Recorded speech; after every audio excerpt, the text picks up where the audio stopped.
Welcome to this episode of the Down the Pub podcast. Me and the boys have a special guest joining us today. It's Angus McNab, formerly of York United, recently of helping facilitate a change of manager for the Canadian men's national team, and I think he's what the hell are you doing these days? I don't think anybody knows. It's like, are you like, I know you're down in New York doing something, but what exactly are you up to these days, Mangus? Yeah, I'm just taking a little bit of time back, to be honest. A few consulting projects here and there.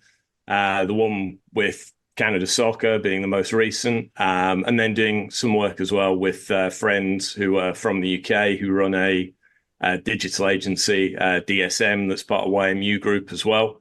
So consultancy around influencers around sport, particularly in the gaming space, around sort of the EAFC franchise. A lot of work for some sponsors. They do a lot of work with Avery Dennison, who do all the names, letters, numbering for the Premier League and La Liga and multiple others. So back in the consultancy world, and just really keep my hand in and looking at what may be the next big opportunity. It may well be with DSM and those guys. They're great friends of mine. Work a lot with them on projects here in North America and the UK. Or it may be just a go round of like a number of smaller consulting gigs. There could well be a gap in the market for exactly what I've just done with Canada Soccer.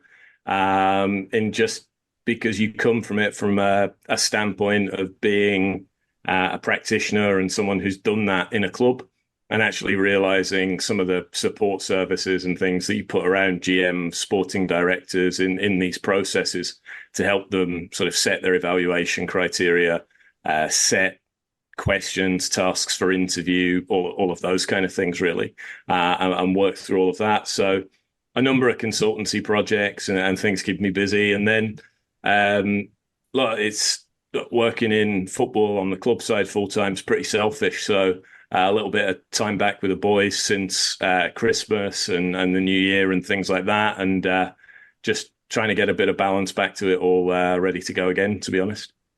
So the rumors of you running a hot dog cart in New York isn't true. No, eating Okay. them, no bother at all. But running one, that's hard graft. I've been in the world of football for too long. That's far too much hard graft and almost like near manual labor. So one of the things that, like, just speaking of New York, one of the things that was leveled at you, with anytime anybody talks about you in relation to Canada football, is the fact that you live in New York and you're away from York. Uh, when you were helping out with the men's national team coaching thing, that was leveled at you too. That what does some joker down in New York have to do with this? So how difficult and how did you make that part of your role when you're working for York so to be able to do the job kind of away from the ground every day? Yeah, I think, look, it never set out to be the role that it was. I met the Baldassare family at the end of year one, 2019, when they were looking at what was going on with the club, what was going on just generally, and looking for a solution and whether they would stay in as owners, whether they would look for partners. Like there's a lot of things uncertain. And then it started out as a consultancy gig when they decided to make leadership changes at the club. And then the world gets flipped upside down with COVID. Season gets suspended, things stop, plans around third-party investment in the club, lots of different things just changed. So it was never meant to be that probably I would take such a prominent role. And the agreement that I had with them when I signed right through till I left was a consultancy piece that was going to be about 50% of my working hours. But from minute one, it was never that. It was throwing yourself all into it and helping out and just making sure that you sort of kept all the balls in the air, really, and kept juggling things as you needed to in a pretty challenging period. And then from that, there's just lots of structural things when you look at the problems York had for a number of years. Like, to be really, really frank, if you were if you were looking at your criteria to set up, to establish a franchise and run one, you probably wouldn't have met them in terms of stadia, training facilities, all of these things. And you even look at it now, the teams that are successful in CPL have infrastructure, daily training infrastructure. They're there. It feels like home for the players. They have a training grounds, gyms on site, these kind of things. And that's Forge, that's Cavalry, that's Ottawa. Those guys that's Pacific. These are guys who control their own destiny because they're not effectively running a professional sports franchise from a rental, from a leisure centre type facility. And that's a real challenge. And that's a real challenge in Canadian sport and Canadian soccer, is that you've got a lot of decaying infrastructure from the 70s, the 80s, that's not being upgraded and built and sort of taken further and further and further. And the clubs that have that are, when you actually look at it, the ones that are perennially successful in the Canadian Premier League. Well, I mean, same for Halifax, where they just seem to move around. Chris, you probably know a little bit more, but they kind of just move around from facility to facility. We like to, wherever way they can get some space, I guess. This year they're in Dartmouth, I think, that Chris, is that right? Yeah. First year was at Soccer, first couple of years Soccer Nova Scotia, last year was at Dal. So it definitely seems like it's an issue for the clubs that don't have that stadium backing behind them, I guess. So like, for talking about like last year, obviously it was very, very difficult. Was it? Do you blame the Baldessara family for setting up when they did? Do you think they got in over their heads and didn't expect it to be such a drain on finances? And what was it like trying to get through that, where you had like obviously the league basically running the background of their club? Yeah, I mean, look, the Baldessara family, I'm still on great terms with. Really fond of them. They've been phenomenal with me and my family on a number of things, and we have a great relationship with all of them that have been involved with the club. Really, really do. It was time for them. Various solutions, other aspects that they looked at with the league and things there. It comes to a head. The club moves into league ownership, and then we go from there. So it's not a cop out in just saying it is what it is. Look, these things happen in terms of like, there is no ill feeling or anything towards them. They sort of put this on a path in Canadian soccer and in the CPL, and they're a family that it's not a situation like some others in clubs, in that when there's financial instability in other clubs. In the Edmonton situation, you guys will probably remember with us and taking out players on loan and sort of signing players, loaning them to Edmonton, doing whatever. Like, these are guys that always contributed over and above. And it's just time. I mean, their business is dirt, their business is building. It's not professional soccer, and sometimes it's time. And it's not convenient for anyone or whatever else, but time's time. And like, that's it. You move on. They have to do what they feel is the right direction for them and a family. And we move on with the football club, and it all progresses. Life goes on. There's a fixture list, there's a schedule. And once that comes out, we've got to be ready to kick a ball. And myself, Nashi, Maro, Camillo, like multiple other people there within it all. And then off the field as well, Brittany Arner at the club, like Owen, Rob, who you know on the content comms side, Jason, who's there. Just a lot of people who really cared. And again, a lot of great memories and some great days with them, some great times. And but nothing's easy, but you look back on and try and remember all the positive bits rather than the tough moments. So, what did anything change last year in relation to like how the club was ran? Like, obviously the league were pulling the strings behind it, like the finances and stuff like that. Was there a cap on what you could do, or was it just business as usual? It was business as usual to a degree. And then pretty much after, I think it was the game we beat Forge at Tim Hortons Field. I had a meeting with the league the morning after that. And it was pretty much decided that I would just focus on team-based stuff as GM, rather than sort of looking after the full club and sort of everything else, like with the CPL office and people in Toronto. The league wanted me to just sort of focus on supporting Nashi and doing what I could there, really. And I just really took a step back and passed things over to league head office, and they managed all the office staff. Obviously, people still came to me on various things. You built up relationships and you do what you can, but ultimately, I had pretty much no real say in things after that, and just dealt with whatever we could do with Nashi on those things and pieces there. I mean, when it all happened, we were pretty much there with roster construction. There were some things that were sort of like some spanners in the works and things as well that we had to sort of work through and work on with more just keeping the league aware of, like the transfer of Ronan and things like that over that Christmas period, and that kind of stuff before we got really into it. But yeah, the roster composition and things was pretty much completed with the Baldasaras still there and in charge. And it was probably closer to the first kick of a ball that things sort of moved more into league control, stayed pretty normal for a while. And then that change happened in whenever it was, in terms of, it must have been late June or something, or June, something like that.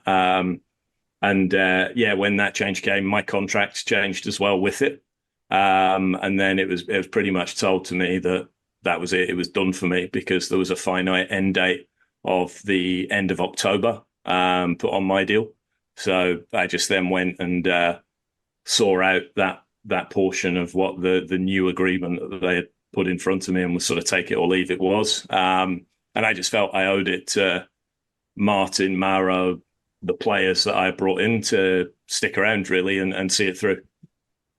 So you had nothing to do with who came in, like the new consortium. There was never any talk of you staying on as GM. It just seems like you were just like, that's your end date, see you later kind of thing. Pretty much. I mean, I was told that, look, anyone new coming in, I'd have the chance to meet and speak to and things there, but it didn't happen. That's fine in terms of new people might want their own people, whatever. But through any of their vetting, due diligence, there was no contact. I've had one text message with Ricardo over an admin piece on a payment to an agent since he took charge of the club, and that's it. I finished up and rang someone at the league to confirm that last day in October was my last day. They did, and that was that. No contact from anyone since. It does seem strange considering that's your job. That's what you do. That's like your business. That's what you were brought back by the Canadian soccer, Canada Soccer to do. Like it's your business. It seems odd that they would just forego that and just tread their own path. It just seems very strange to me. Yeah, I mean, I don't know. I wasn't part of any of those conversations. I don't know. Like, my conscience is sort of clear in that we made the best of it, to be honest, with what we had, with what we could. And look, people forget a lot of things about that last year, and it's not unfair to me. Like, it doesn't matter for me. I think it's unfair to, like, Martin, Maro, Camillo, Coach Barry Smith at the time, who started the year with us that year, and the coaching staff. In that people have got short-term memories. In that even the year before, where we got to semi-finals of the Canadian Championship, that CANMNT game, like, that's Absi's last game for the club. Lowell gets sold a month later. End of the season, Isaiah goes to Nashville. Chrisno goes to Nashville. Zats move, like Chrisno and Zats free agent signings. Nothing we can do. That's what the league's for. Provide a platform. Guys go on. Hopefully you sell them, but you're working in 2 and 3 year deals, so you're going to get a lot of free agents move on for nothing. And then Ronan Crack goes as well. So if you actually look at it, 4 guys that have come through as under 21s through that sort of program. Absi before my time in year 1, then Lowell, Isaiah, Ronan, all being sold to other clubs. And then Chrisno and Zats, who again, the league gave them the platform. Chris Noah up at your place originally, Zats in Cavalry. They go on to other things, and like Zats is doing brilliant. He's in the Canada squad this week. It's awesome. So, yeah, I look back on my time there really, really fondly, and little bits like seeing Zats in the Canada squad this week. That's awesome in terms of, and like they're the sort of the proudest bits, and that's not just me. That Zats isn't York. Zats is Tommy and all the work he did with the guy in Calgary as well, and everything there. Like that's where that is for its foundational years and things. But it's nice to just played a part and what the league's about, and that's awesome.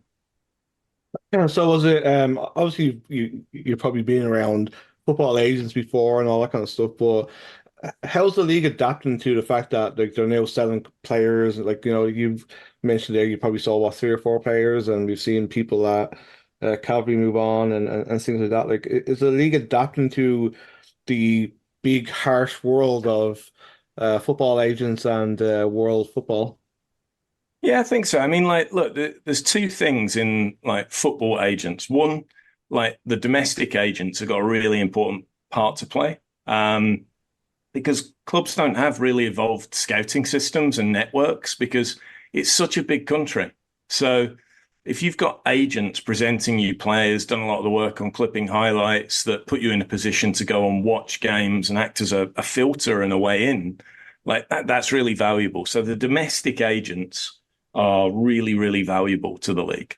And then as you start to deal with things club to club and bringing players in and things there, um, bringing players in, I think everyone's sort of starting to develop their own little network of reliability, their little pockets of players. Tommy's done it again this year, dipped back into Australia for some stuff as well. He's been in and out of the UK. He's brought some Canadians home. He's done some really good work through recruitment in the league. Ottawa have done some good work and focused on this year who's available as free agent signings across the league and decided to make moves that way. So I think as it grows, it's not necessarily the big bad world of agents. I think hopefully what you'll start to see is some teams develop identity and you can see patterns in what they do in recruitment.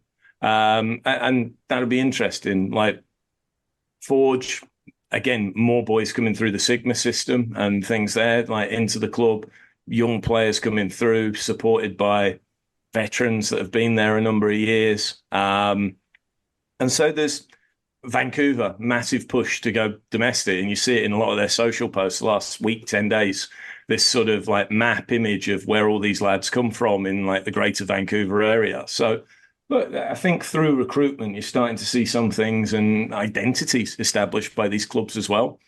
And like dealing with foreign agents, dealing with anyone, like I always think that where you can turn things into a people business, you have competitive advantage. So I always try to show whether it's agents, whether it's anyone, as much respect as possible through the negotiation like period and things like that, because you want to be their first phone call. So just the last one for me.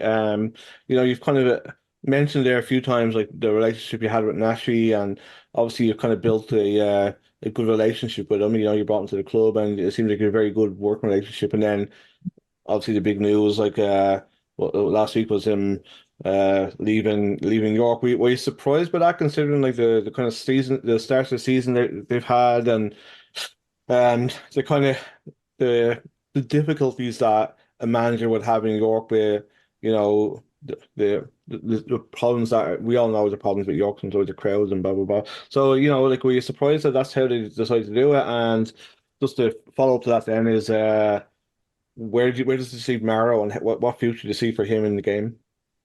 Um, so with Nashi, look, I think the only thing that anyone was surprised with was timing, in the extent of why that moment. I thought from what I've seen, and I can't say that I watched the same volume of CPL as I ever did, but obviously I've had an eye on York and watched a few games for like obvious reasons because you want to see guys that you brought into it do really well. And so Nashi, I thought the team was doing well. I think confidence suffered because they didn't put it away in Ottawa at the start of the year. 1-0 up. They should have gone on and got more from that game, and didn't. Ended up sort of starting well, loss, which probably shouldn't have happened with the opportunities that were presented of them. And you look at like game state and sort of the flow of the game at the time. They should be at 2 and 3 in terms of that. I'm remembering, I think it was like the sort of little move that Ricci missed, like Noah Batner at the back post as well, and some of these things that like that very, very much should have been 3 and game over, like minutes into the second half. But they played well, like, and they were playing well. Couple of blowout games against Forge that can happen in this league. They really can, to anyone, quite frankly, because historically, last couple of years we've done well at Tim Hortons Field, and we've done well against Forge. So in terms of like pretty even the head to head against them in the last couple of years. So yeah, that there, and then 4 points from 6 to then make the change, about to play a team that's having a tough time. So, but they decide it's the time. They pay the bills. They're allowed to do what they want. They write the checks for it. And if they feel they want to go with someone else, they go with someone else. That's just that. I mean, managers that are on the bad end of the news, they have contractual protections. They get looked after however they get looked after. And that's it. We're all big boys in football. You shake hands, you move on. I think on the other side of it with Marrow, like I was delighted for him to get a win on Friday night, purely because he's had like just a horrific couple of weeks in terms of, so you get back from, I think he got back on like Monday or something. So, and then that goes down, he's then thrown into it. So for him to win, like that's a big moment for him, and things there. But Marrow is an exceptional young coach. You forget that the guy's 30, 31, whatever he is, in terms of he's just a wealth of knowledge. He's one of the best blokes to just sit and chat football with. Great dude, great sense of humour. And yeah, I think he will go as far as opportunity presents him. And I think when it does, he'll make the most of it. So yeah, I think, again, I don't know. I'm not part of those discussions on ownership, club structure, whatever else. But I would imagine if they've got someone new coming in, Marrow's knowledge of the Canadian landscape, his ability to speak Spanish and Portuguese is a plus as well to communicate. If that's the direction they're going, which I assume it will be by everything that's been said. So, yeah, Marrow's a top guy. Camillo there on staff as well. Brilliant people in and around that club. So you just wish the best for the people. Yeah, I sent him. There's a couple of really cool photos of him on the sideline, and one of them I sent a picture to him and I just sent hashtag Arteta vibes. He had a whole He's, Mikel Arteta thing going on. I So think, yeah. his girlfriend works in sort of fashion and merchandising and retail. So I think she stressed him. He's like, wear the black Marrow, it's slimming. There you go. Just around recruitment, Angus, I find that really interesting with CPL, and to put a slight Halifax spin on it, I remember something that was said a lot in 2019 and since, really, about how Halifax is at a bit of a disadvantage from a recruitment perspective, because when you're trying to attract players domestically or internationally, the big pull is for them to live close to Toronto. So a club like York or Forge would have a natural advantage there.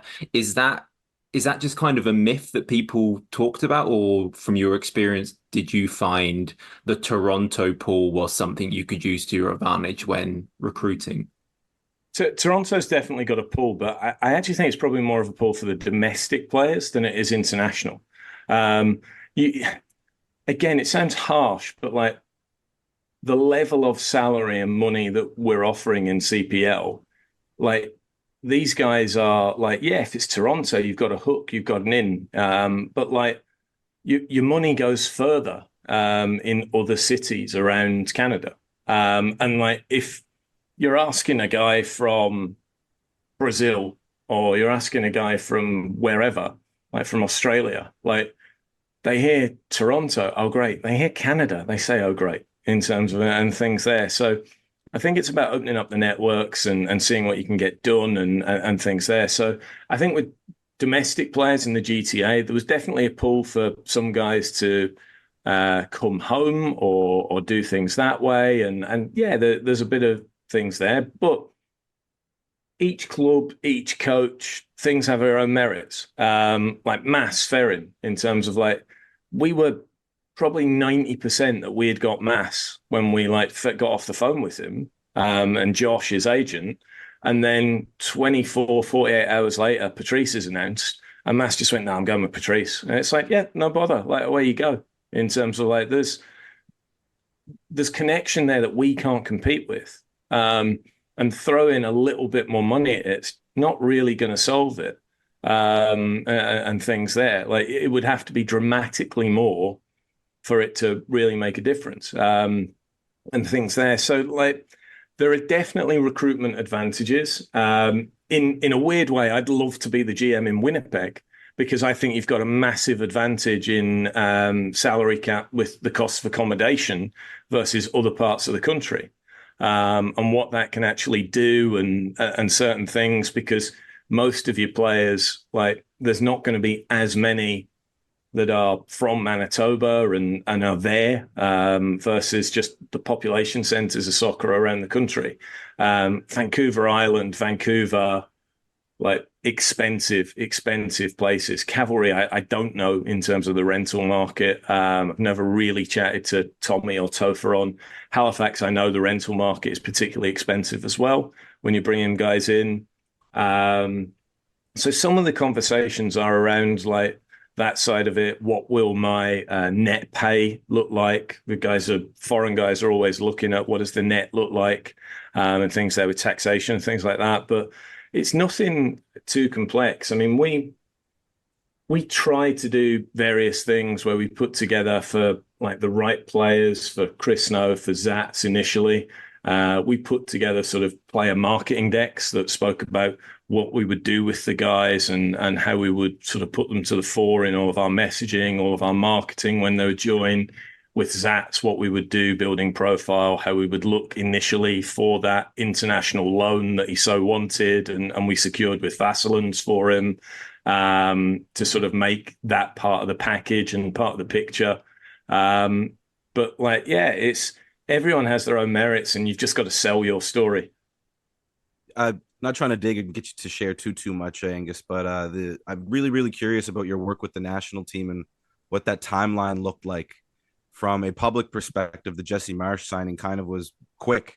It almost seemed like it was just a couple of weeks between when the rumors started to break and when the signing was announced.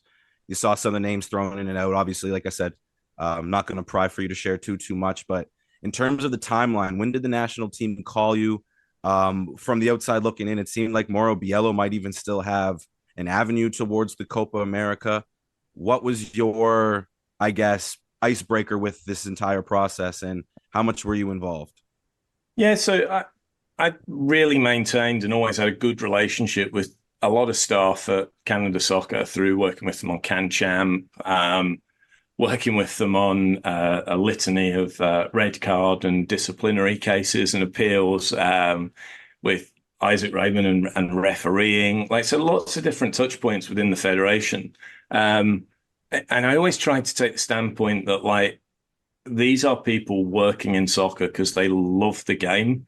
Like they all knew that they weren't necessarily going to get rich working at a federation in Canada, doing this and administrating and doing pretty thankless tasks. So always tried to treat them with like a really high degree of respect, understand that like decisions and things they do might not go my way, but like they're not doing it out of a grudge against the club or anyone personally or whatever else. They just sometimes, as a federation, you've got hard decisions to make at lots of levels. And through multiple avenues, through helping them with the CanChamp double header, through helping them with like just really good relationships with Matthew Chamberlain, the COO.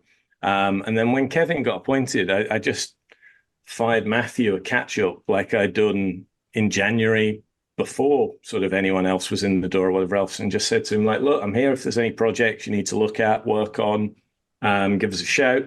And then when Kevin got announced, I jokingly just pinged Matthew and I said, look, where are you with process and things there? And looking at it, I've obviously done it a number of times myself, or once myself with York and things there, but also with other clubs where I provided an advisory role to sort of friends that are GMs, assistant GMs, had done it a little bit more formally on one other occasion as well. So I just helped them and just sort of had a really, really good initial conversation with Kevin Blue that Matthew had set up.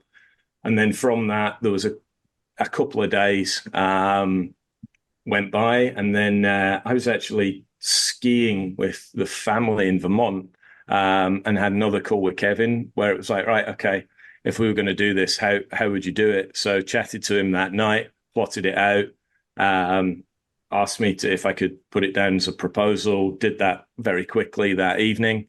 And then, yeah, we went forward with it, where I just sort of helped them and acted as a search firm would, with a little bit more sort of intelligence in setting up the soccer-specific questions, tasks, other elements, and leaned on some friends in the UK who were sporting directors at Premier League clubs and other elements there to have a look at a couple of things, and just really tried to put together a process that then with Kevin, we explored and we chatted a little bit with stakeholders from around the country, that we amended to make sure it was uniquely Canadian. So spoke about the cultural differences that the country has to other footballing nations, the cultural advantages, what soccer means, what certain people within soccer for a long time in the country were wanting for someone in this role. And that sort of helped us zero in on what we wanted people to present to us, and took it from there, and then helped the federation evaluate, background check, work on some names that were on their shortlist, and then brought in other names and things and brought back other names to the conversation that had spoken to previous secretary generals and things like that, but nothing had sort of progressed. But Kevin took the file, ran with it, and yeah, I think we were conducted however many, and I can't even remember off the top of my head how many it would be, like numerous Zoom interviews, initial interviews with candidates, and sort of a small panel, to then do face-to-face interviews in New York. And they were done in New York principally because we had a number of people traveling from Europe, from other cities around the US, around other club commitments and things like that. So we had to do it somewhere where people could get multiple departures in and out on the same day and make the schedule work, and also go pretty much unnoticed as well, and do it with as much discretion as we could do. Names leak out, things happen, but just really putting everything in place, giving as much structure to the process as we could to then make it work, quite frankly, and allow everyone that was in the interview panel sufficient information to make their decision. And just a quick follow-up. This might seem like a silly question. Is there any point where you get awestruck to an extent? Like we saw some of the names that were thrown out into the process. I know you're a fan of the sport. I know you're a supporter of the sporting culture in general. You're brushing shoulders and talking to literally the tip of this spear, the tip of this iceberg in the world. How do you, I guess, level yourself when you're having these conversations that are important for not just yourself, but for a litany of people?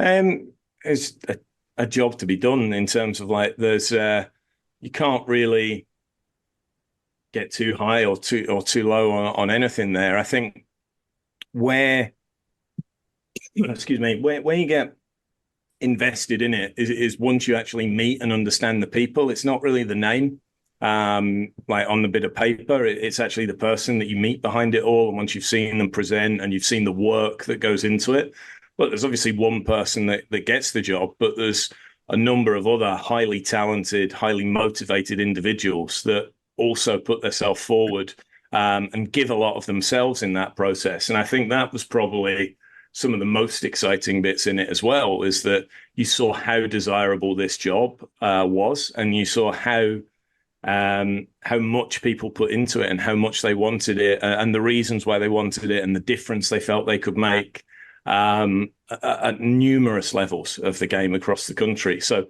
from that standpoint, it's a really rewarding process, because you see that maybe you're not mad, maybe you're not knocking your head against the wall doing this in CPL for sort of 4 years of your life, whatever else. It's that actually that everyone else sees the potential, sees it there.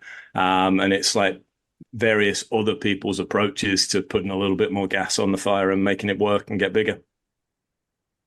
So you didn't feel pressured by the has to be a Canadian coach brigade that seems to be speaking out quite a little bit. Yeah, the great thing is it wasn't my decision. So I felt no pressure on it from that standpoint as well. Like I've just got to facilitate and put a range of candidates in the room with a range of backgrounds, a range of experiences that all meet the sort of key competencies and sort of the relevant and requisite experience that all the various stakeholder groups have put to you. So you are shortlisting, you're doing that, and then it's up to others to judge who they feel is the best for it and how they sort what they do. Something I'm interested about, and I'm not sure how much you can speak to this without mentioning specific names, but just from reporting we read, I was really surprised by the scope of the broad range of different names that were getting mentioned, because you had from a Jose Mourinho to Tommy Wilden Jr. And it's just an interesting situation to get into, where a CPL coach is going for the same job as, even if Jose wasn't actually in for it, but I'm sure there was an ex-Premier League manager in it, because Jesse Marsch got the job. So when you're interviewing different candidates and they come from such different backgrounds, how do you kind of sort through the weeds of all that and see the benefits and negatives of each side? Did you apply for Gar? Yes, I did. Yeah, I didn't get an interview. Sorry about that. It's No, that's okay. I think it's in the spam folder. Pal. Yeah, I know. Winning the league on the 97-98 Championship Manager doesn't do it for you these days, apparently. Yeah, it's the 132 allegations of financial irregularities did you, in that season of Champ Manager. All budgetary rules were off. We saw on your save there, so it was a no from us. But no, I mean, look, you try and present a diverse bit. The CPL piece and MLS coaches and people there, you look at people that know the landscape. So that's why they're there, in terms of, and people are there because they know the landscape of the country. They know things there. I think ultimately we chat, and we can chat about the one guy that got the job. Jesse's been incredibly passionate about the Canadian men's national team job, and he's mentioned, and very privileged to have seen a copy of the letter that he wrote way back when, after he had left Montreal, where he wanted the Canadian men's national team job a long time ago. And he spotted a lot of things that he will now try and fix way back then, and still exist and are there. So I think you look for a diverse candidate pool, because you've got to look for people to be able to look at some difference in the level of candidate and what's presented to you. So what are the positives? What are the sort of weaker points of certain candidates?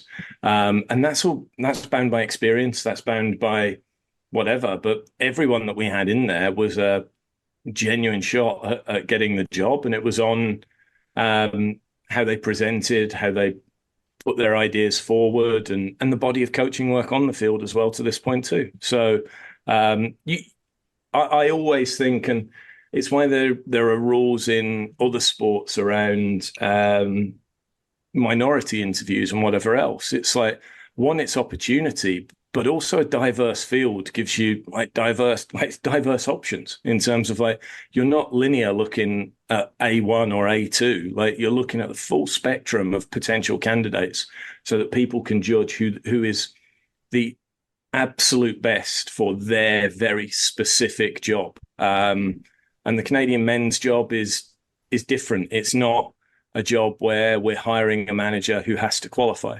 We're hiring someone who's committed at building systems, structures, and things there. And so that's what you place candidates in front of for. And CPLs, look, there's people who've built system structure and things from the ground up in the last number of years. So why not? And the candidates that are mentioned and people have spoken about, every right to be there, and like really, really performed excellently in that process as well.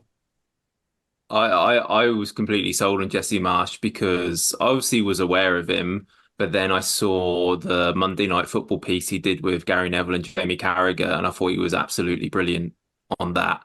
Just like the clarity of his messaging. He was talking about pretty like complex training drills and stuff, but the clarity and how clear he was with how he explained them, I thought was really impressive. Jesse's communication is undoubtedly a massive strength of his. He's a very, very intelligent man, Princeton educated, and sort of coached there, done everything else. He has experience of taking a team with Bob Bradley to the last 16 of a World Cup, that hasn't probably for me been mentioned enough, if you want the honest truth.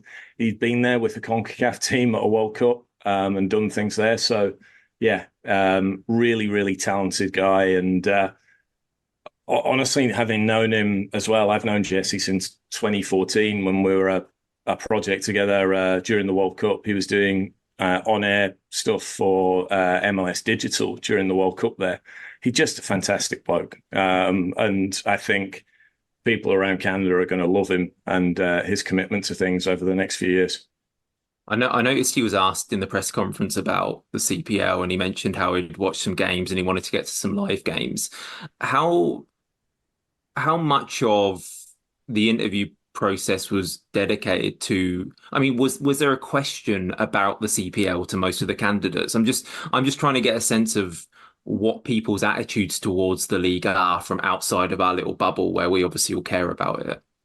Yeah, I mean, look, they certainly see the value in it. All the candidates knew where players had come from and referenced the CPL in the player pool, really, and players' journeys. And is there the opportunity over the next couple of years to unearth young players, young talents that may play a role in 2026 and beyond as well? Because at the end of the 2026 World Cup, guess what? There's still football going to be played.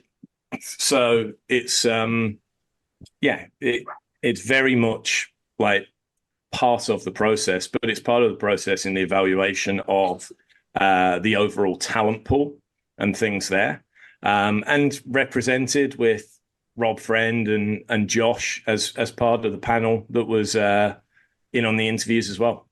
Well, we've got a ton of stuff to talk about on Wanderers, so I'm not sure if you want to hang around and talk Wanderers with us, Angus, but I'll, like I said, I've not watched enough CPL to give you,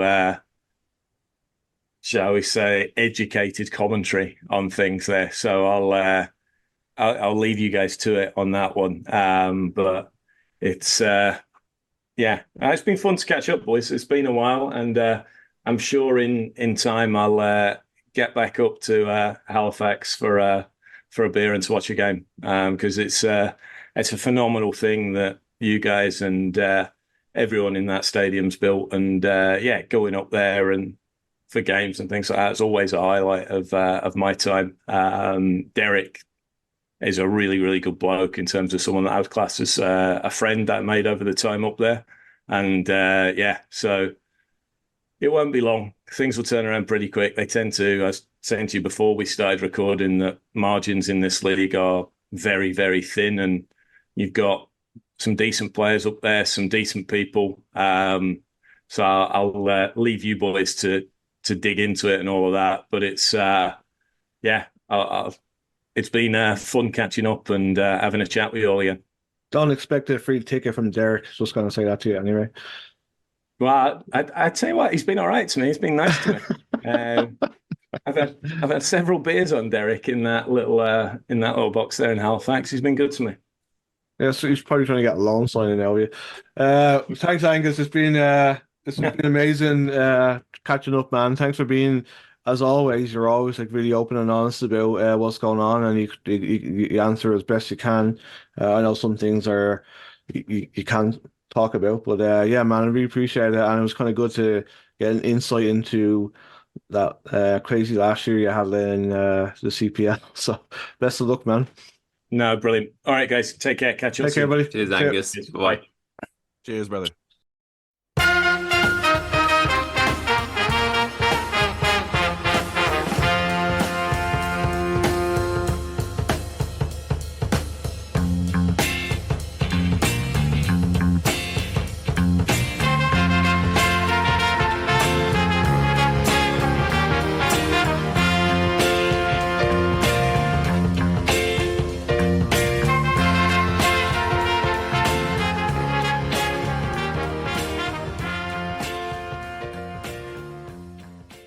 So, welcome to part two of the Down the Pub podcast. It was a bit of a bumper episode this week. We obviously need to talk about, and it's kind of good to kind of have um, just just to talk about some positive things, obviously with Jesse Marsch coming on and stuff like that, just to kind of move away from the doom and gloom of what's been going on with our favorite club here. But I just kind of wanted to just I don't want to get into the Valor game too much. I know we said we do a double header, but the York game was probably the most important one because, and I kind of want to ask this to you, Gary. What the first half was probably one of the worst halves of football I've seen a Wanderers team play, and I know Patrice in his interview, he's not going to say that, but you know, he was kind of saying they won the first half, we won the second half, but I kind of want to focus in a little bit on the last 20 to 25 minutes of the game when we really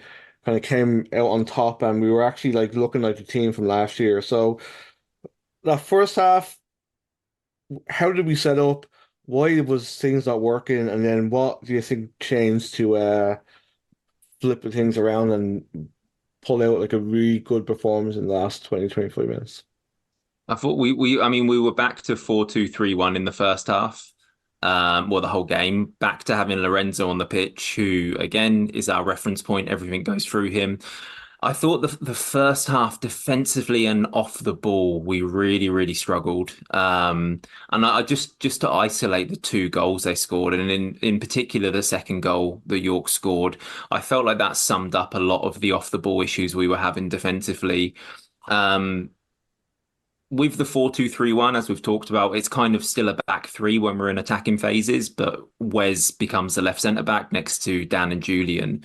And what happened on the second goal was so normally if you think about like our team looking like a seesaw, so if one fullback pushes high, then the other fullback has to tuck in and become that third centre back.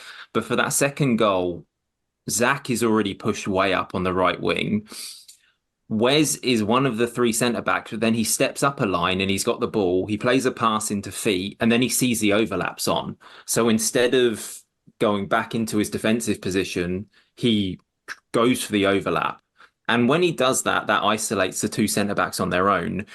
What should happen when he does that is one of the holding midfielders, either Rampy or Lorenzo, drops back a line and fills in for Wes. So we've still got that defensive structure of having three centre backs there.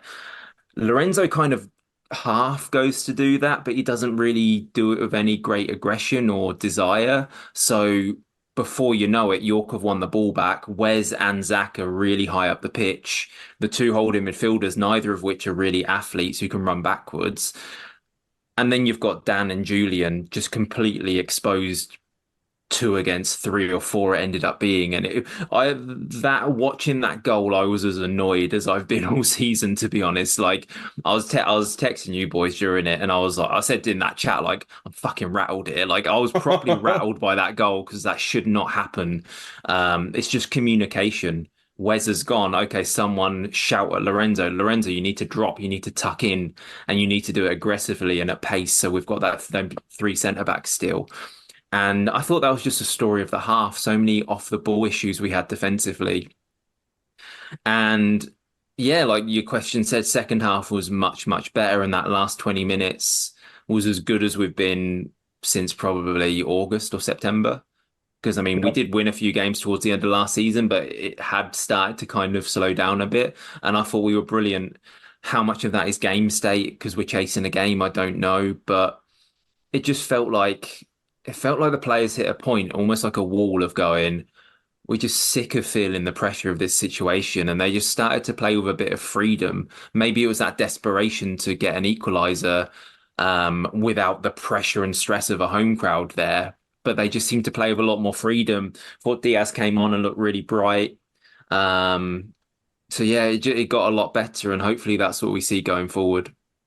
Do you think some of it was the second goal in particular because they haven't really been playing that system where we've been kind of playing three centre backs.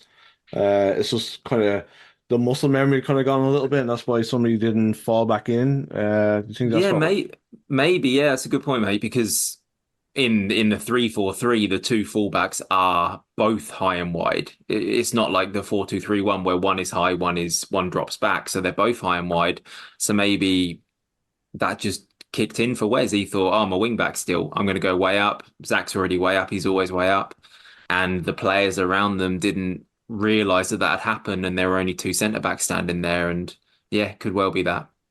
So, Chris, I know you've got a great relationship with Zach Fernandez, and I know that uh, we all do think he's an amazing player, but something just hasn't been quite right with him, I think, in the last couple of games. And I think, in this game in particular, like his frustrations were kind of boiling over a little bit. Do you think that's just from the fact of um, just the way we've been playing, or do you think it's from the way that he's been playing? What do you think is causing that little bit of um, uncharacteristic mistakes and stuff we're seeing? Hard on his sleeve type player. So I think his emotions and frustrations might match everybody else to an extent. We know that even during futile times, Zach will give 110%, sometimes to his detriment. I don't know how much he probably has more limp efforts this year than key passes, and that's not to his fault at all. We've talked about the lack of I didn't want to use the word, but I'm going to use it. So sorry, Anthony. The impotence in attack at times when we're trying to flex the ball out wide, but Zach's not getting in behind the defender. He's forced to cross the ball more, which isn't exactly his strong suit. I can see that kind of building up in a frustration sense because he's starting to do the things that we know that he's capable of doing in terms of the 1-2s with Aiden Daniels, which bared fruit at times during the match, but it's a very simple structure that's very easy to defend. And it's not that Aiden and Zach don't have the skill set or the ability to make something out of those situations, but when they're tried over and over again and they're not working, guys like Aiden, guys like Zach, who like to take matters into their own hands, might show that frustration more openly. And I know coming up in the questions, there's a bit about assholes, if you will. And Zach, even though he's not that type of player, we've had guys that have had that role over the last couple of years with Zach. He's one of those guys that has kind of inherited that to me this year. He has become more of a leader. And I think that responsibility and that pressure might be weighing on his shoulders a little bit. In terms of the uncharacteristic mistakes and stuff that he's showing, I do think that that's just part of the greater issue with the system development. One of the things, I forget the gentleman's name who wrote the article, but in the Northern Tribune, there was a really big piece about compactness, if you will, and Gary's description of the second goal is another really big example of this. We're not playing with that compactness that we played in last year, where then the width and the space kind of came from the opponents kind of squeezing in almost like a sponge to try to block out those middle spaces because you have a Lorenzo, you have an Aiden Daniels that are cutting you like butter. A Zach is the person who benefits from that additional space. We're not seeing the compactness that we were playing with last year.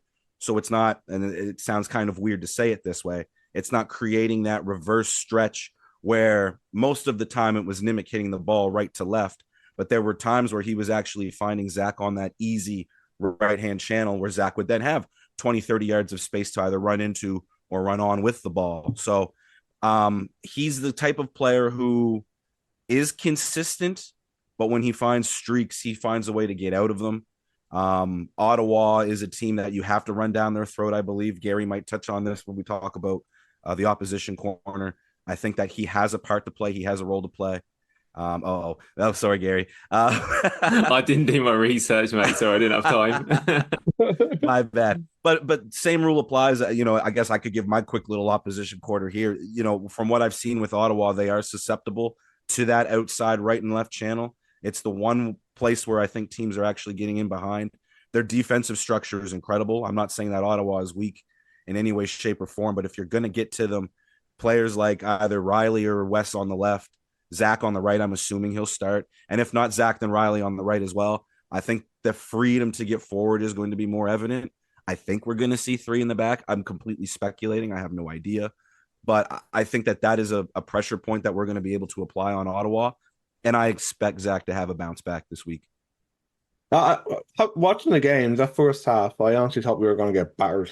Yeah. They had quite a few chances that they missed, and it was a credit again to the boys that they kind of stepped it up. I know we lost, but it was still a much better performance in the second half. But I don't know, Gary, whether I could be just talking about my arse here, but I really noticed that, and Patrice alluded to it in his press conference, that the first half they were really focused on Lorenzo, and Lorenzo didn't see. People say that Lorenzo wasn't in the game, and I think a lot of it was their striker was kind of like Brian Wright was coming back an awful lot to kind of cut that pass off, or to not able for him to move the ball around like he normally does. But Patrice had kind of mentioned that just by the sheer volume of passing, like side to side that we did, we kind of wore them out, and they kind of they got tired.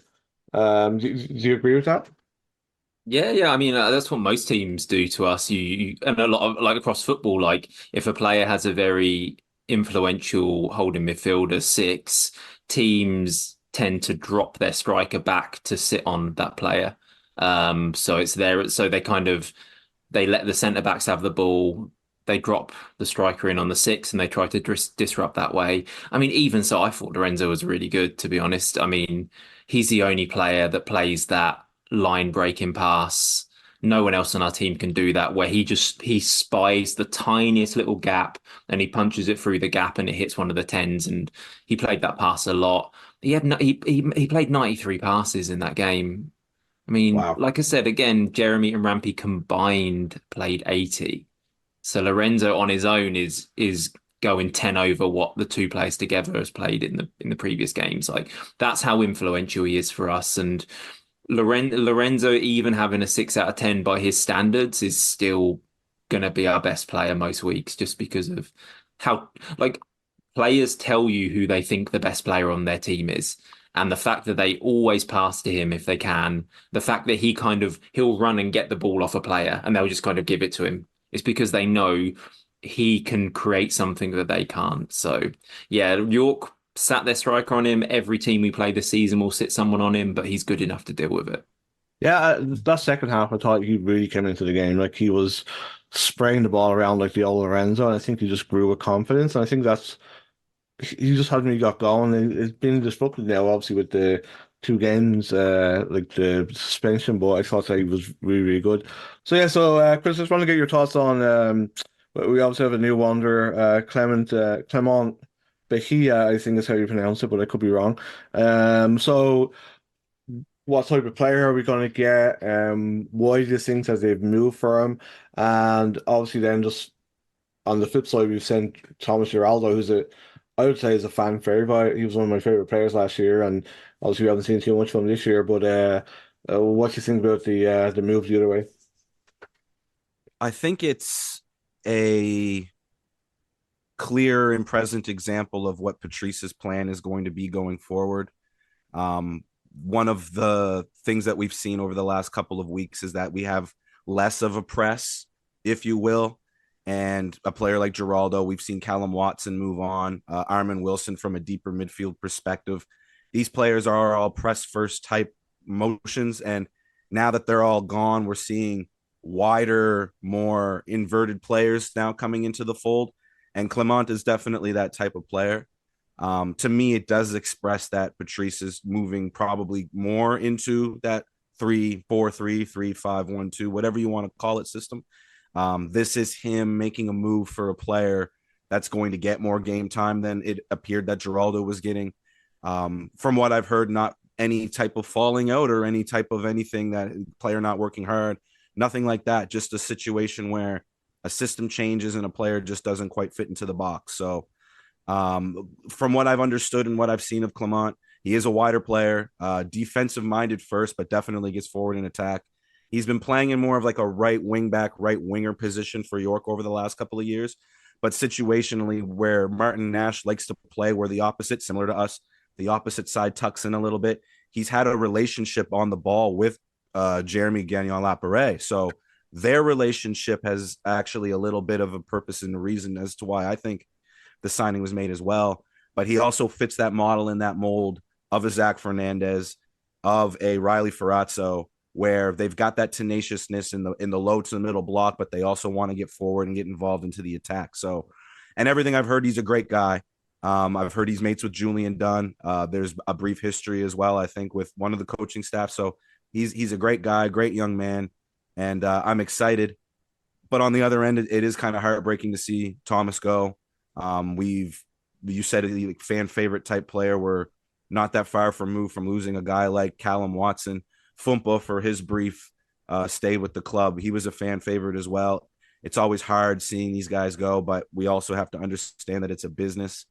I'm happy for Thomas because it does appear that he will get more opportunities in York, system that potentially, because we're not quite sure what the new coach is going to offer yet. But from what I understand, he plays more of that press style. Atlas plays more of that Central South American style where the block and the press is a lot higher up on the pitch and there's a lot more long ball play. Geraldo was really good at protecting and holding the ball in the pocket, back to goal style, which was really weird because he's not typically that type of player. But I felt that he was really comfortable on the ball and was really composed off of it on both sides of the ball. Chipped in with two cheeky and really important goals last year as well. And you could see that he felt and knew what it meant to be a wanderer. So, not to get sappy and stuff, but he will definitely be missed. It was kind of a blank this year, not having him playing after he stepped up in so many situations last year. And I've said it before and I'll say it again. I feel like his absence in that last game before the playoffs, he's the one who suffered the injury. We had to bring on Camilo then, the under 21 minute race. But when we saw how that Pacific game kind of evolved in the playoffs, having a player like Geraldo, I think, could have made the difference. Hindsight is a bitch, but I think that could have been the difference in that Pacific game. So it'll be sad to see him go, but really excited to see a new player come in. And I have to give Matt Fegan a lot of credit. I know that there's some people putting his names in their mouths on the internet now, wondering how his business has been operating. And I think that, this isn't necessarily a panic move. I think this is a logical move that makes sense for both clubs and for both players. So I have to give Matt a salute for that one. Yeah, I messaged Thomas Rowell and I said to him that we promise we won't boo him unless he scores when he comes back. So, Gary, so another we've got quite a few questions to get onto. So, but I did want to kind of get your thoughts just a wee bit on another kind of situation with Christian Valesky. Josh from Wonder's Notebook had asked him, Patrice, a question about where he was, and Patrice said it's something that I can't get into right now. So, do you have any thoughts on what's happening? Like, I mean, we brought him in to score goals, and it's a place where we've been struggling. So, what's your thoughts on the whole situation? I mean, something's clearly gone on by that quote from Patrice and his reluctance to kind of say, like, normally in that situation, even if it's a lie, a coach will say, yeah, they're carrying a knock, so they've been out for a while. With him, but to be honest, I've had a bit of a red flag since he signed, and the reason for that is there was an interview he did with Josh from the Wanderers Notebook just after he signed. Really good interview, really well written. But there was a quote in it, and when I read the quote, it jumped out at me. And the quote is this. So he said to Josh, "To me, the most valuable thing is winning. In America, I've gotten into some tussles with other clubs because I wanted to win so much, and some people see this as problematic." I remember at the time, like reading that quote and going, "Huh." And it kind of reminded me of like, I'm sure we've all worked with people like this or encounter people like this who they think a really good characteristic of themselves is that they're always brutally honest with people, and they make a point of telling you about it like, "Oh, I'm just to the point and I'm really blunt with people." And someone at some point in their lives has told them that that is a good characteristic to have, when in fact it's absolutely not. If you work with someone who always speaks their mind, they end up becoming quite tiring to work with. And when I saw him read that, I was like, you kind of, in his head, being a winner and being a decent teammate are mutually exclusive. Like they can't exist at the same time. He doesn't seem to think, and he thinks he can like act. And I'm not saying this is a Wanderers, but just from that quote that like I can act, I want to win so much, and therefore I can like kind of act up a little bit. But you can still really, really want to win and not be a dick. You can still really, really want to win and be a good teammate and not disruptive behind the scenes.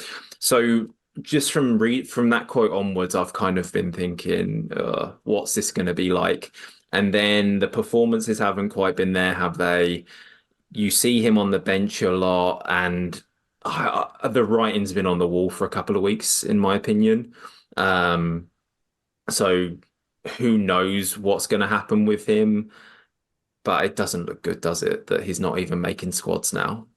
Yeah, like I mean, like when he was signed, we were like, here we go, here's a guy, what his record like On yeah, paper, it's perfect. like Yeah. 1-3. Like the USL is not an easy league. It looked like it was a really good signing, and as you said, like I mean, we do work with people who are like that. You know, those people who are, they think the way to get the best out of people is just to keep pushing them, and eventually, like diplomacy goes a long way too, right? And I think that you have to think of your overall squad. And if you have somebody that's, I'm not saying any of this is true, like, but it's just, you would have gone on that one quote and maybe speculating a little bit, but you kind of need to have somebody who's like, you need a harmonious dressing room. It's like the biggest things in football. And if you have somebody who's not willing to do that and is like got their own agenda, well then it's never going to end.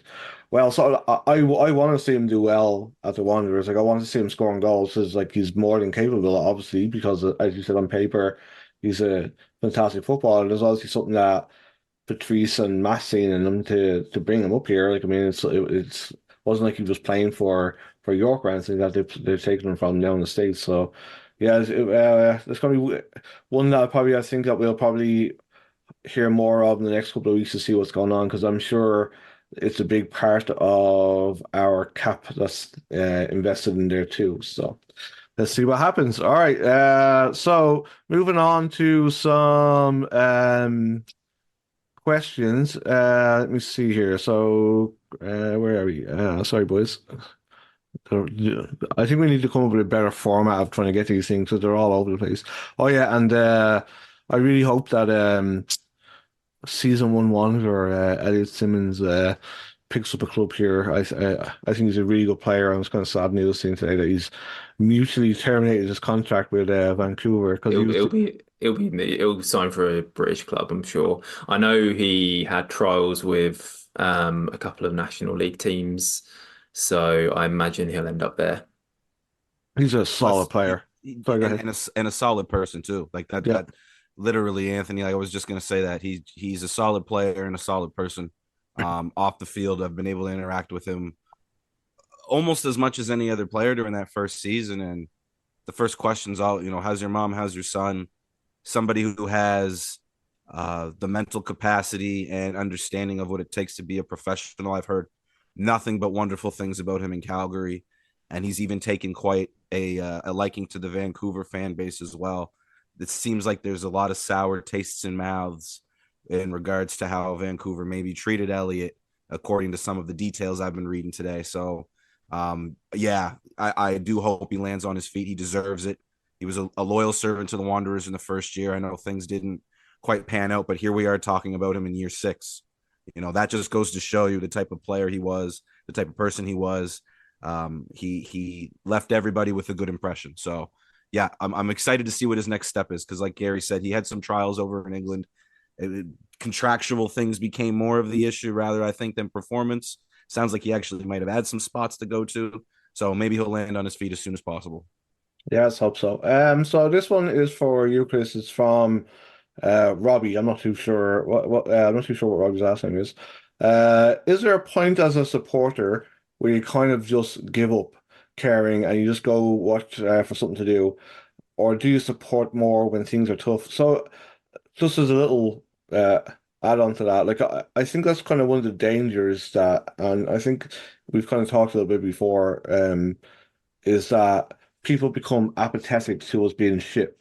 You know, like they kind of just don't care anymore. I think that's worse than having the people sniping about on Twitter and Facebook, where we just kind of people just go just for the day out rather than what's on the product on the pitch. Because eventually, like they'll stop going. Because I mean, they'll just get like it's just you have to care deeply about what's going on, and I think like it kind of scares me a little bit when we're kind of now in season 5 or 6 and we're starting to feel the same way as what we did during the bad parts of Stephen Harris reign. So let's hope it doesn't get here. So well, yeah, sorry, go ahead, Chris. Yeah, I think the three of us have all had our ups and sorry, Anthony, you more downs, but we've had our ups and downs with this sport, supporting the clubs that we support. Growing up, I was a Manchester United supporter, so I was spoiled. But this last decade, I'm starting to see and feel and understand what it's like to be a supporter of a regular club that's not buying every player left and right. We're seeing other teams do it to us now, but Gary had his window with Arsenal when they were becoming self-sufficient after they built the Emirates. You know, you do find yourself not quite looking forward to match day the same way.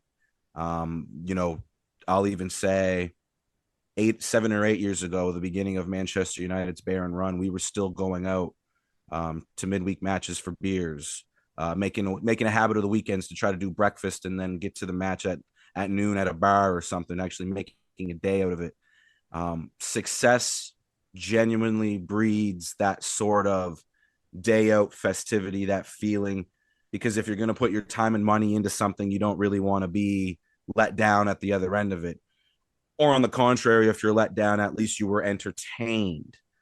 And I think one of the issues that's happened this year with the Wanderers is we've talked about analytical stuff, tactical stuff, how we've seen things.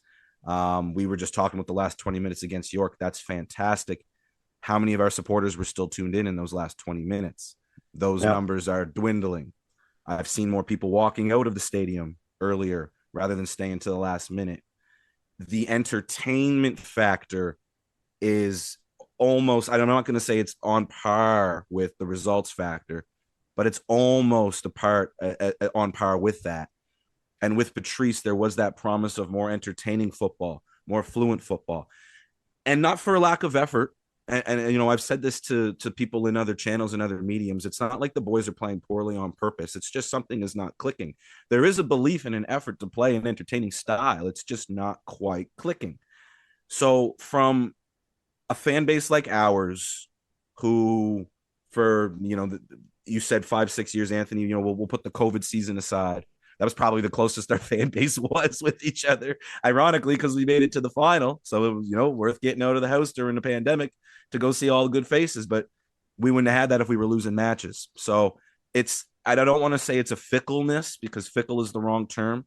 You're a paying customer, you're a season ticket holder, you're a base foundational supporter of this club. You've earned your right and your way to express yourself the way you want to express yourself. And I think that's one of the ways that privately, as a supporter, you can show your disdain or your distaste for what's going on the field and off the field, without necessarily putting these messages online that the players are reading, that the coaches are reading, that other fans are reading, that are creating conflict, that are creating that divide. So for me, like my favorite part of the question is, do you support harder when things are tougher? I think it's a yes both ways. I think if you are still optimistic, your shield goes up a little bit stronger, and maybe you're a little more defensive. I have been that type of supporter over the years. And I think when you're on the other end of that, when things aren't going so well, you show your teeth a little bit more. You want the result. You want what you've been waiting for and have sort of been promised over the last couple of seasons to show itself.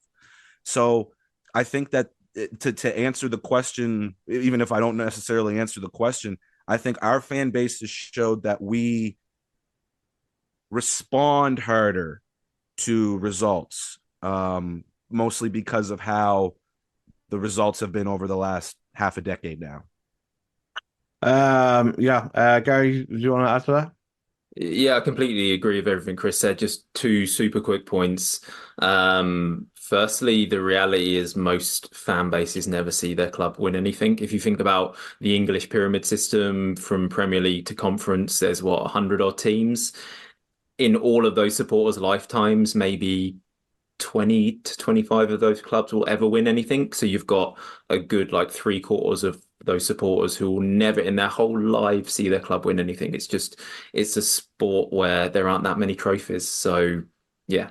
The other thing I'll say is I don't think this is a Wanderers issue at all. And I say that because, as I'm sure most people listening have seen, the Tommy Wilden Jr. Oh my God. interaction with the Cavalry supporters group after their draw with Valor, where it was a very, very heated exchange. They criticised him quite strongly. He argued back to them as well. And this is a team that won the league by 13 points last season, yet after a slow start, with I think they've only lost one game, their supporters have turned on him and are having a very public argument with him. Like people have a huge lack of patience in sport, not just this sport, not just this league. It's just the way it goes. Yeah, I think like I think they've drawn a bunch of games. They're kind of doing what we did last year. They're kind of like just drawing games that they probably should be winning. But yeah, it was absolute madness seeing that, to be honest with you. Considering that they beat Vancouver during the week and it was not much of a turnaround time between both. So yeah, That's the part that messes with me. It's like, is there any grace? You just beat an MLS team. Like, it, I give Calgary fans a lot of credit, but they really, really missed on this one. Like, even if as a supporter base you have genuine issues with Tommy's management, and Anthony, we talked about this a lot last year. This same situation was happening with Cavalry last year, where some of their supporters were quite vocal. We might need a change.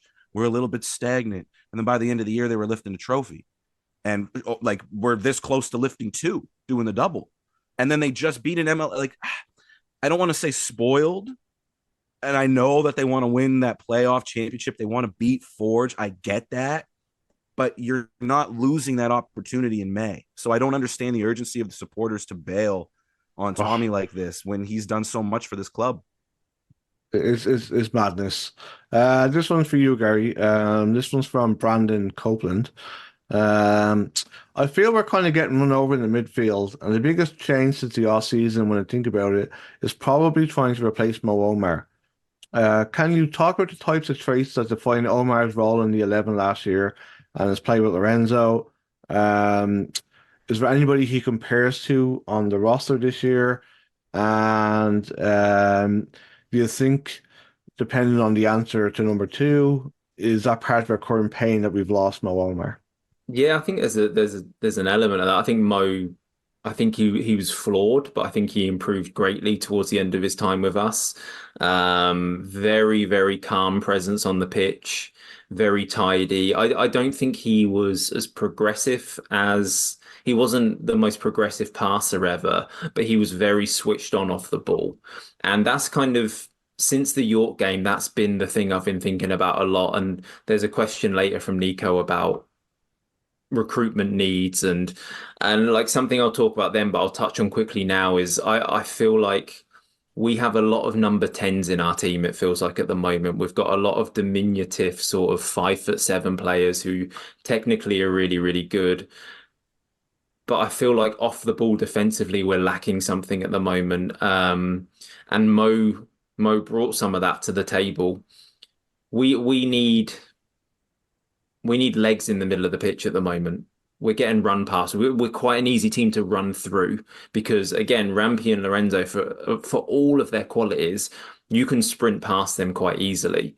So before you know it, if you're playing us, if you transition on us, you're kind of facing up to our three defenders or two defenders very, very fast. So yeah, we need to add that. We need to add that athletic profile into the middle of the pitch, and It's something I think we talked about pre-season when we were talking about recruitment. And I think I mentioned then how I saw that as kind of the biggest weakness in our team, the fact that we didn't have legs in the middle of the pitch. And yeah, I still feel like that. I feel like that kind of answers Greg Paziuk's question. If you could bring back one former wonder from the past to help the team snap this run of poor form, who would it be? I'd It probably Mo Omar. Sissoko for me. Sissoko is Yeah, the one player, like if you could just air drop him into our team, we would be we'd be a contender. I truly believe that. yeah. It's kind of a shame that we never really got to see the best. We saw like a cameo season and we lost him, and he's gone from strength to strength really, and he just seems to make. He's been making the right moves. You know, he went to Forge when they were kind of on the cusp of another championship, and now he's gone to Ottawa, who just seem to be streets ahead of everybody else. This one is for you, Chris. This is from Nico Bentley. Now that we're almost a quarter of the way into the season, what do you think our biggest success and biggest failure of the off season were so far? Ooh. So of the off season in relation to how the season has started. I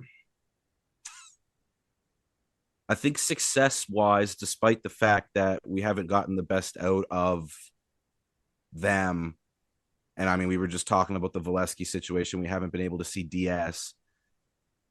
Patrice has been able to get Probo, Telfer, their feet wet. Dunn's played more than I thought he was going to. I remember we were talking during the season preview, like he'd be on like a minutes restriction or something potentially.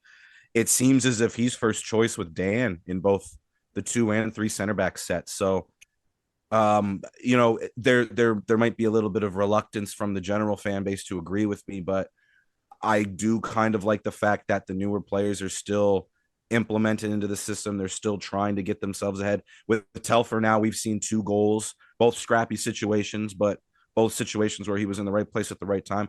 And that's half of what you need. You know, we were just speaking of players we would love to have from yesteryear to come back. Morelli is someone who pops to mind because he always just seemed to be in the right place at the right time. You know, maybe Telfer becomes that player in the midst of our potential striker issues up front. So in terms of a success standpoint, I think Patrice has gotten some decent performances out of the new players. Our poor form right now is not in spite or it's not because of them. It may be partially because of, but I think everybody holds a bit of that burden. So that would be my success aspect. Failure, I mean, I don't want to like use the word failure a quarter of the way into the season. I think that's a harsh word, so I'll start with that. But I think the implementation of the system shift, the base of it, anyways, as Gary is beat the dead horse. It's basically the same thing that we've been doing last year, but from the surface, especially for supporters that aren't quite as tactically dove into things, it's the easiest thing to point out. It's the easiest thing to say is the issue.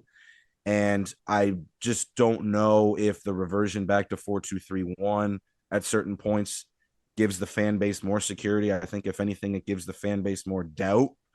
So I think, again, I don't like to use the term failure, but I think Patrice hasn't secured the system enough for the general fan base.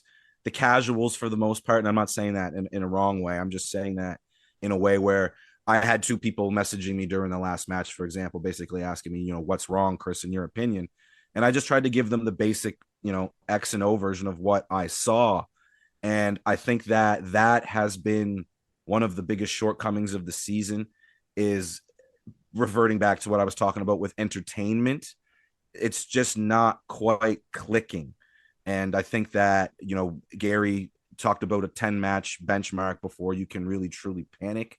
Looking at the coming matches, Ottawa, a friend of mine actually said, and I sort of agree, Ottawa is sort of like that last match we can give the boys.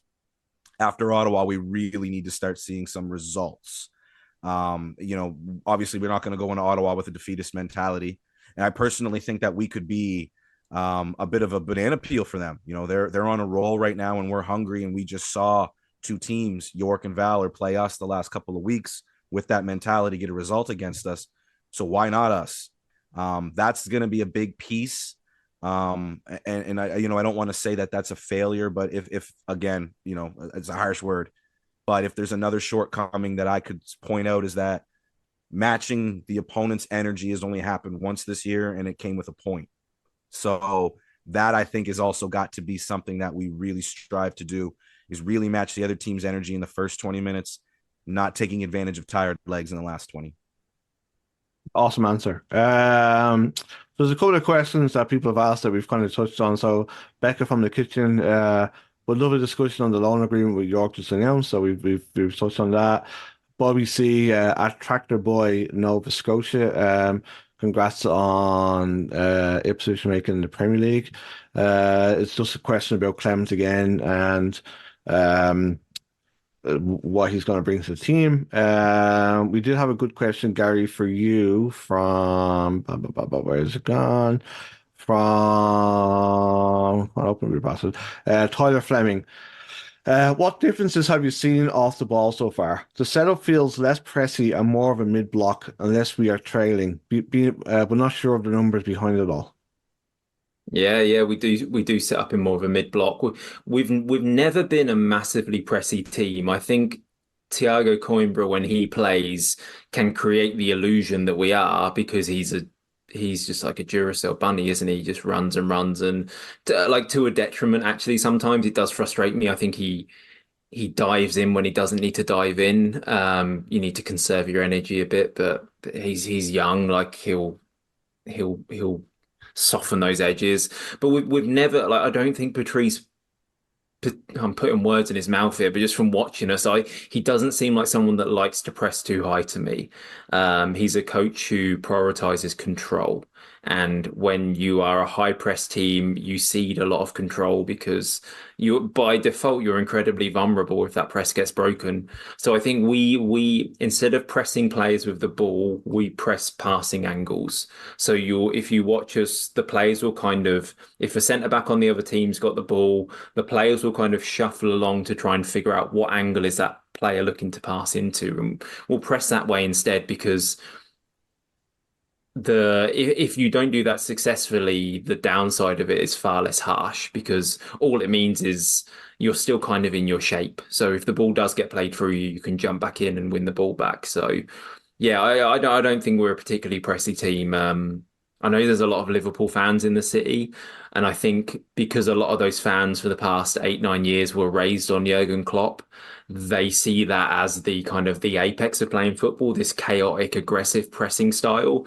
But the reality is, especially in a league like the CPL, it's a very, very difficult way of playing to implement, and I wouldn't like to see us try, to be honest. Right answer. Let me see here. This Rich Yola, good old Rich. He was just asking about the Valesky situation.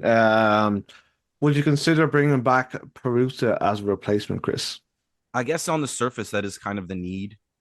Aside from a midfield brute and maybe an extra center back, like somebody who see, this is the thing. Perusa has showed his quality. He showed that he's a top player. He showed that he has the skill and the ability, but I just didn't quite think that his time in Halifax was all that glistening. And if we're talking about systematically things being different from last year in terms of how the attacking angles are being presented, he didn't necessarily flourish in some of those areas. I thought that he was employed as a hold-up player at times last year and it was really easy to push off the ball. Where he showed his best ability, ironically, was when he was cutting in the position that we're seeing Massimo Ferrin in right now. And then Massimo was the striker and he was putting the ball in the back of the net. So the way that the system kind of adjusted for the players rather than the other way around, the players adjusting for the system, I think is a reason to maybe give Jordan a shot. Financially speaking, I don't know how that's the thing. Last year he was on loan. I don't know if we were responsible for any of his salary in a salary cap league. Obviously, that's a huge piece and part of the puzzle. He's obviously not going to play for free. So situationally speaking, we're not 100% sure what the Valesky situation is. But, if he's released, for example, we're still on the hook for that salary. There's no relief for just getting rid of a player. It takes injury or an unforeseen circumstance for financial relief to be given. So it's an option for sure because he's worked with Patrice. and the amount of times Patrice put him on the field last year, Patrice clearly saw a lot in training from the player that he was impressed. But I think, that there's been word, and he's playing tonight. Owen Shepherd, first overall draft pick from Valor during the draft. He's been with our under 23 program.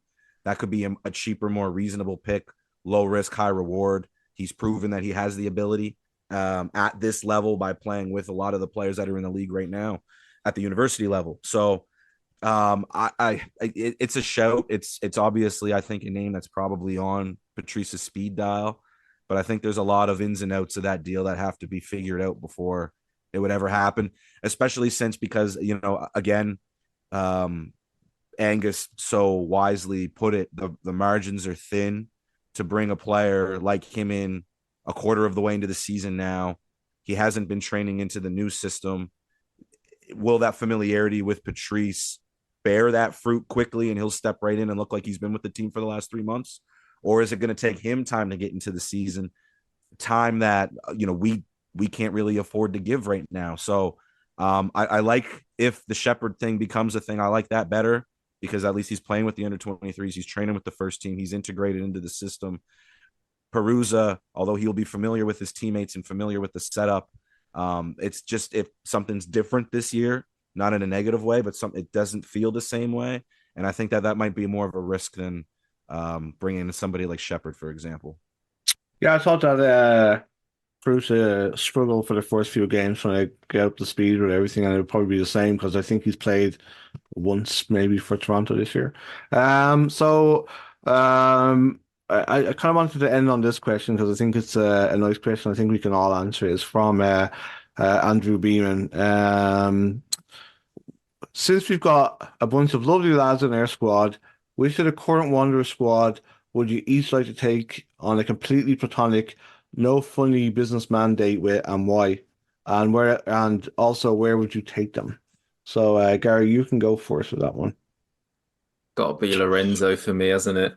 The amount I've spoken about him over the past couple of years, the drunk text message I sent him that time. I'll take Lorenzo out for a nice meal, and he'd probably refuse to go. Hey, Englishman, you give me how you say the creeps. So yeah, I'll take Lorenzo for a nice coffee, and I'd just ask him questions about football. And yeah, he can pick up the tab. He used to play for PSG, so I'm sure he's got a bit of money in his back pocket. And where would you take him? Where's nice coffee in the city? Starbucks. Probably on the I'll get some beers in, and rooftop of my apartment. We can get the sun loungers out, just talk shop a little bit. Can we do that instead? That sounds like fun. It does sound nice, doesn't it? Baking up there in the summer, though. But yeah. Chris, how about you? I'd have to go with Zach. He's been here for a few years, so he knows the city well. I'm a taken man, so obviously, I'm not going to talk about the ladies, but he seems to draw them in, if you will, and he seems to have a great personality. He's amazing to my mom. He's amazing to my son. So he seems like he'd be a good guy to just kick back and get along with.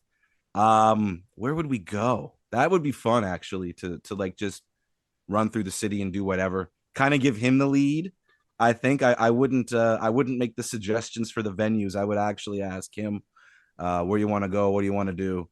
But yeah, I think Zach would be my answer. And a special shout out too to Yan Fillion, because I feel like if shit ever popped off, he's taking the lead to throw fists. So, I don't go out anymore because I always seem to find trouble, and not of my own fruition either. It always seems to find me. So from a bodyguard, and not that Zach is a wimp either. I think Zach could hold his own too, but I think people might approach Zach and take him for granted, and then Zach will show him what's up. Yan, I don't think anybody's fucking with that guy. If I went for a meal with Yan, it'd be in the Burger King in Walmart. That one tucked in the corner.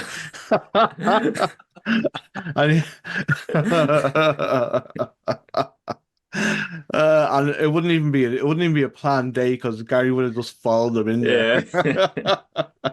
Fancy seeing you here. Oh God, Gary walking with a crown on Burger King count. Mine would be Probo, I think. I think he's had a Yeah. pretty interesting life, like coming from Italy to America, it's like that kind of Godfather-esque thing, just coming over and yeah, he's had like such an interesting career and he kind of killed us to as I said, I always find it kind of fascinating people ending up in Halifax after his youth career was at Atlanta, I think, and then playing in the States and all that kind of good stuff. So it seemed to be pretty interesting. And I'd probably take him to Salvatore's to show him some proper Italian food because they do the best Italian food in the city. That's a great question. I think it's a good way for us to end. I think we've missed probably a few questions, and I really apologize if we do, but we had a surprise guest in Angus McNab tonight, and we did get quite a great insight into how a national team manager is selected and also the workings of CPL clubs and agents and all that kind of good stuff. So it's been a long one, boys, but thanks for sticking with us and we'll yeah. We have to go back to the studios once a week now, so we don't have to do these bumper ones because I'm fucking tired. I am exhausted. I'm done, honestly. Anthony knows I'm well seasoned for these because my podcast sometimes used to be like 3-4 hours. So yeah, I'm in for the marathons, but I understand what you boys are feeling right now.